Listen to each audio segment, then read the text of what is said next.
I'm patiently awaiting the coming apocalypse. This is Tell It to Someone. First question is from Jonathan Stern. Is toilet paper the world's greatest gift? Well, the greatest gift you can give is love, I think. I don't know, I haven't had any love for quite a while. Toilet paper can be useful though if you really need to wipe and now.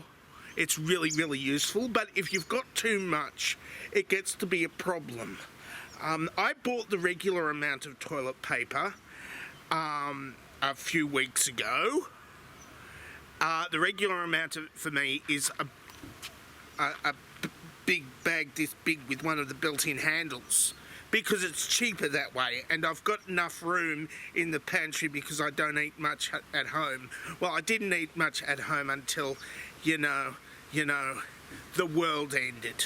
And now I put a lot of food in there, a real lot of food, and it's all on, it's like, it's food over there and toilet paper over there, and then I got some toilet paper because other people I know bought too much toilet paper as well, and now I've got a lot more toilet paper than I need, and I've only got one arse, so I'm going to have to eat all the food now. It's probably unwise to have too much toilet paper. It's unwise to not have enough toilet paper too, and you're gonna have to make up the difference there. So if you got any if you got any need for toilet paper, I know where there's an endless supply. No, I don't. It's not endless. It's 3 rolls now. Next question is from David Pope. How do you change the oil on a new Oldsmobile? Oh crap, wrong YouTube channel. Oh well, let's see, a question for Dangerously Talented. I know, had that same question, only with a funny answer. Alright, so, let's see, you've got to have, you need 2 things. 1, some engine oil or other kind of lubricant, and number 2, you need a brand new Oldsmobile. This would end up being a slight problem, as it turns out, because they stopped making new Oldsmobiles in 2004, which means, of course, that you're not going to have a new Oldsmobile to put oil into. So what you're going to have to do is make a new Oldsmobile. What you do is you get a Chevrolet or a Buick and put slightly nicer seats in it, and possibly a nicer air conditioner too. So you get that brand new Chevrolet or Cadillac.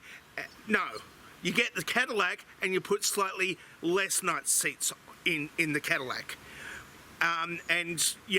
If you get an Opel, you can just leave the seats as is. Now, what you do then is you rip all the name badges off, all of them, and you 3D print a bunch of Oldsmobile name badges, and take the front grille off too, and you 3D print a front grille that looks like it should be on an Oldsmobile if they didn't stop making them in 2004, and you put that on your brand new Chevrolet or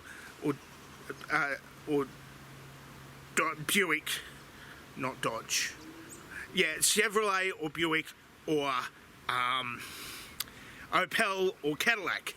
Anyway, and then you got your lovely new Oldsmobile, the most new but last Oldsmobile ever, unless they decide to bring back the badge Oldsmobile with electric engines or something. So you've got this new Oldsmobile, and then you get the dipstick, and then you and then you see how much oil is in the engine, and then you drain the old oil out and put it in like an old milk carton and throw it in the rubbish, and then you put more oil in up to the level where it shows on the dipstick. I hope this helps. Next question is from Matt Yabs. Following last week's advice, I have now been diagnosed with itchy spandex ball bag syndrome. What do you consider the best way to advertising this to my various peer groups? Well, of course, just shout out that you have itchy spandex ball bag syndrome, of course. This has the added benefit of social isolation. I have tried social isolation for the last 4 years, and now everybody gets to try social isolation. Look at this, isn't this great? I'm here all alone in the park, all these lovely flowers and stuff, and nobody else is here, and it's wonderful. Social isolation.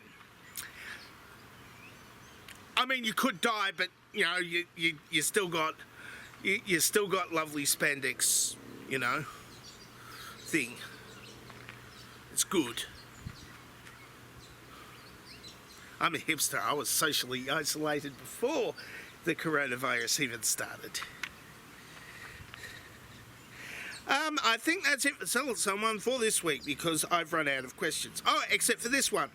Would you rather have X-ray vision from Ginger Headman?